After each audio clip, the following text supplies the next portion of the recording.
So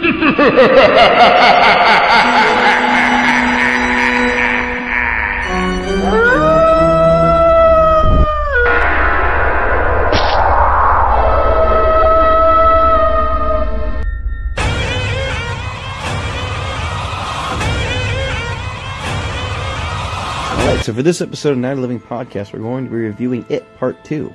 So this is a spoiler warning for anyone who hasn't seen the movie yet and doesn't want it to be ruined for them. You have been warned. And welcome back, everybody, to another episode of the Night of the Living Podcast. Tonight I am joined by Zach Baby TV.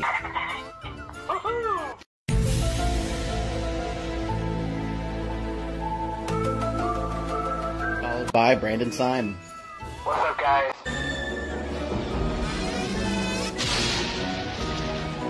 And last but not least, Goosebumps Jen, aka Josh Wasaki. What's up, everybody?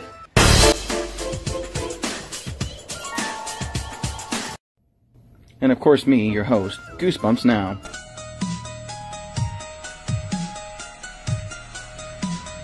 And tonight we're going to do a special podcast. We will be reviewing It Part 2. Hello. So I'll let Zach take us away here.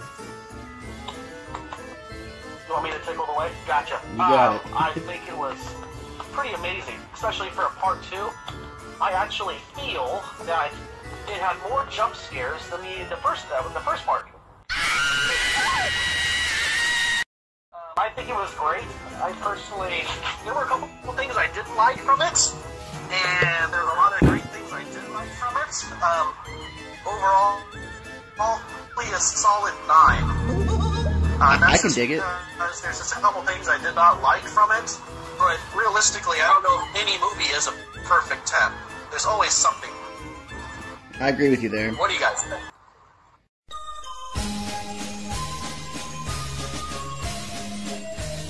Go ahead, Josh. Okay,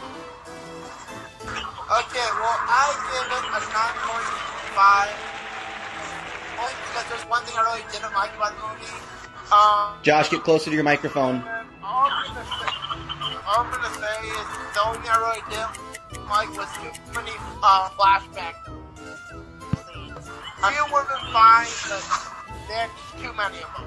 Well, I mean, that was half the premises of the movie. I mean, was remembering the whole... Yeah, but I'm just going off of the book in this situation. The book did not have that many flashback scenes. Alright, Brandon, you read the book, right?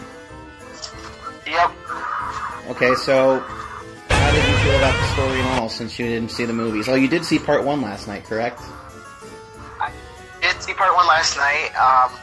The book altogether, like the part 2 when they were adults, there was more to do, like, for story-wise. Uh-huh. Like, they could, like you guys said, like, I know I haven't seen the movie, but I'm going off of what Zach said about more jump scares. Like, even in the book, I had parts where I was like, oh my god, I do not want to keep reading this. You fool. Okay, so jump scares. How many times do you think you jumped, Zach? Shoot. At least 4 or 5 times. I know with this scene with the old lady in the apartment.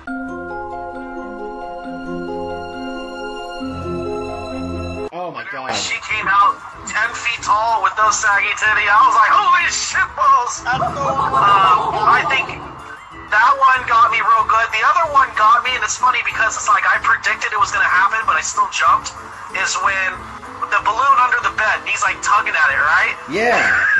when they're talking about that dude with the knife, Bowers? Yeah, Henry. Oh man, when that balloon was stuck and he's like messing with it, I said, something's gonna happen. I know something's under the bed. I know something's under the bed. And it still got you. I feel the same way, dude. Shit had me, I'm like, fuck. There was quite a few jump scares. I can't remember every single scene, but there was quite a few jump scares. I really, really enjoyed it. What do you rate it, Dalton? I'm gonna sit with you on a 9. Honestly, it was really good. I think it was well put together in the time they took. Like I've said before in my last review for Scary Stories, there's no such thing as a perfect movie, so I can't give a perfect score, but my god, it was scary as hell, dude. There's a couple times I was like, fuck, is this over yet? Yeah. You know, definitely. I don't know how I was felt about the ending. I feel like the ending was just a little weak, but, you know, it made sense with the whole Navajo tribe thing they were following. Yeah. And I like the fact that they kind of mentioned the whole space thing falling down from space, but they didn't really have to say it was an alien, but, you know, when they kind of, there was like hidden messages with that. Yeah, with that scene with Mike when he was explaining everything with the natives. Because I know realistically it's supposed to be like some alien. Which, to me, is just totally like, I would have never expected that, you know, just watching the movies. It was the dark personification of light. I thought it was kind of creepy. It was kind of, I mean, it was surprising, but I mean, I already kind of knew about it, but just based off the movies, you would have never guessed that. Yeah, I was impressed with that they went farther into detail, because I was like, are they really going to encapsulate the whole fucking space turtle and from another universe thing? So I'm glad they did. Yeah. Now, my question to you guys that have read the book, does Mike die in the book? Because they switched out the original movie from part 2, because Mike is supposed to die by Bowers. He's supposed to be stabbed and killed. So he didn't die in this one. You mean Eddie? So either they switched it up because they don't want anyone trying to protest or something because he dies, or maybe he didn't really die in the book, and that was something that they changed from the 90s. I don't know. Like, do you guys remember? Does Mike die in the book? Like 2 months ago. So it's not really fresh in my memory, but it's somewhat fresh. I don't think he died. I don't remember. I think it says he gets stabbed. It never says he really died. Yeah. What, Eddie? He never even got stabbed in part 2. He almost did, but he didn't. Yeah. But I'm just saying, if they're going to keep it true to the book, they killed my man Spaghetti, so if Mike's supposed to die, I want him to die. Because my man Eddie got taken off the map, and I was like, okay, well, that also happened in the original movie, so it makes sense. So when Bowers was kicking Mike's ass, I was like, yep, this is it. This is where he gets stabbed. And he doesn't die. I'm like, no! He's supposed to die, damn it! Well, I think it's because they made him such a plot device. I mean, he was the whole thing that kept it moving. Yeah, true. I get it. Yeah. I mean, he was the only one that knew about the native stuff. He never left area, that's why. Hey, Josh, you need to speak up. He's a loser! Yeah. Josh, we told you before, if you're going to talk, get closer to your mic. Okay, wait a second. Could I give my thoughts on it, chapter 1? Yeah, sure. You can lay behind. I thought it was a great movie. That's it? I got scared. Okay, I got scared one time in the entire movie. One time. Let me guess. When he comes through the projector. Theaters, you'll jump more. Wait, what? Wait, what, Dalton? Was it when he comes through the projector, through the pictures? No, actually, that one I already knew because I saw a video on YouTube of that. The huge dude that looks like Slenderman almost. Like that one creature thing. Whatever the heck it was. The projector one got me when I saw the first one. I jumped a few times. When you see it in theaters, it's different. It's a different feel with the surround sound. I didn't jump, but I knew it was gonna happen, but it still kind of like surprised me, is when, I can't remember his name right now, I just saw the movie last night, the little brother that gets the boat. Georgie. He gets his arm fitted off. Georgie. Yeah, they ramped that shit up. I was like, oh. Like, just thinking about it, like, oh, it's awesome. I was just like, oh, God. Yo, hey, I Zach, feel so Josh. bad. Did they ID you at the theater? Okay, fuck me, right? Zach and Dalton. Quick, hurry up. Oh, wow, excuse the fuck out of me, champ. Okay, did you get ID'd at the theater? Because I walked up and they're like, show me your ID. I'm like, excuse me? I got a full-grown beard. You're gonna tell me I need to show you my ID to get in this shit? No. I think ID, no. But I go to the theater regularly, so that's probably why. They're IDing everybody. You know, that's okay. Yeah. Right? Yeah. But, the one thing they started doing with us, which I can understand because they don't want to do it, they asked us to pull out our school ID and to show our pockets, what's inside our pockets, which I can understand. Oh, they don't do that here. Oh, they do with us because we had 2 people die in our movie theater vaping. What? They're vaping? Vaping. One kid overdosed on put too much weed inside his, and the other kid No. smoke. You cannot overdose on THC. All you do is eat pizzas. Yeah, I'm like, wait a second here.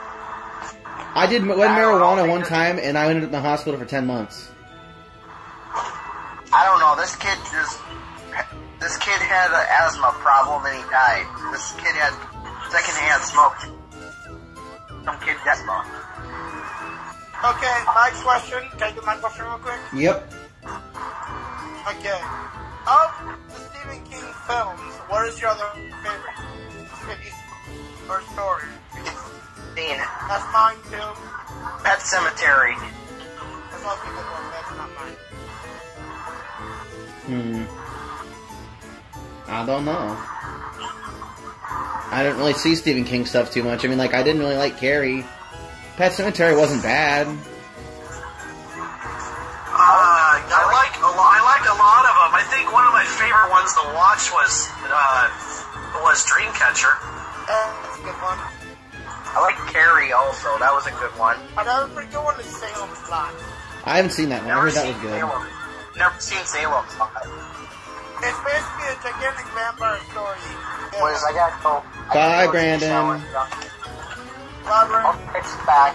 Doot. I don't know, I think they did a really good job casting the adults for these characters. I thought they did a pretty good job. Yeah, they made them look like they would, they really did well with how they would look if they were adults. Dude, I know. Eddie looks so much. Except for Ben.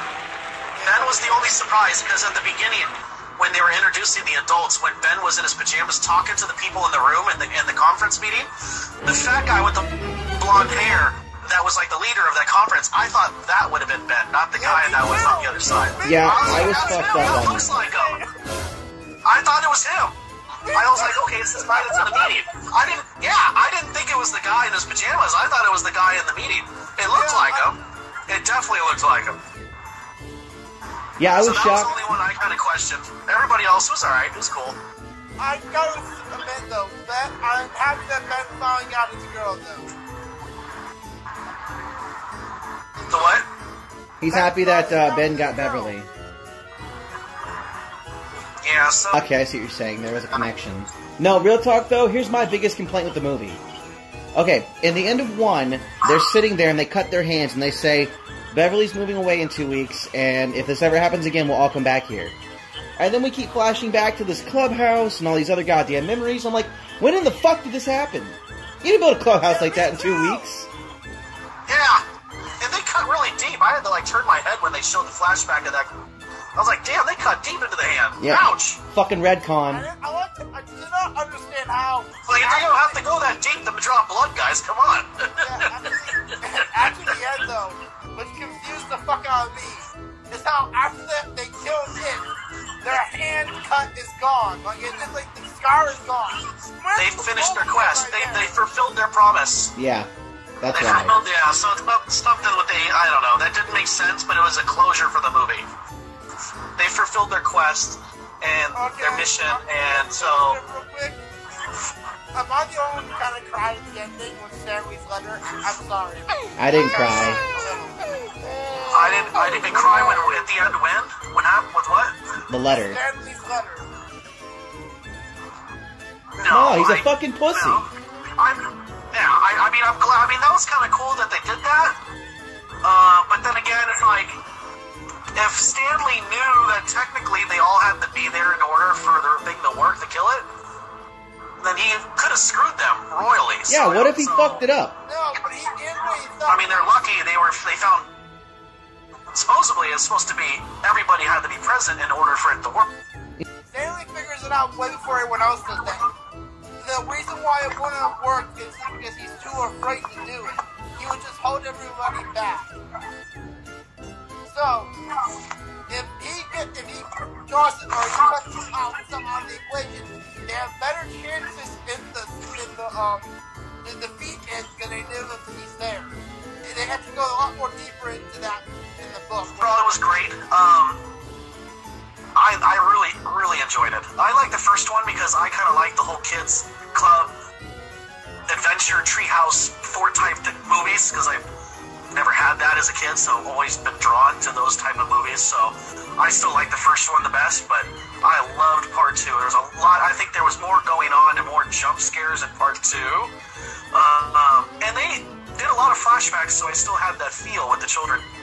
Maybe a little too much, but it didn't hurt me. No, it gave you it kind of gave you a reminder, so you didn't have to go back and watch 3 hours of the first one. Oh, the fuck. So The guy that doesn't get killed at first by Pennywise, the one who's been there his entire life, when he sees Pennywise on the other side of the road, on the other side of the river, he kind of recognizes him, and he notices he's looking at his face. Yeah. So I'm wondering, is it Pennywise actually materialized to everyone in the town? Yeah. Not just like a few select people, or? Everyone can see him if he chooses to. True. Remember, If you're afraid. his whole Usually thing it's is only the seasoning children the that can meat, see which him. is fear. He wants you to be scared of him because you taste better when you're dead. Yeah, true. And that's like the whole ending thing, Dude. where they stopped being afraid and they were making fun of him. It shrunk him to his normal size, and that's how they were able to defeat him. Went back into the theater. Oh, and I hey, came into real that, quick. What the fuck? Just so you know, my phone's running out of memory here, so let's give our sign-offs. Just so I have something for the podcast. That movie rocked. It only had a couple things I didn't care for, but overall, I thought it was a great film, and I'm glad I watched it in theaters. It's definitely a must-buy when it comes on DVD. Hell yeah. Okay, this has been Night of Living Podcast, episode 2. Thanks for watching.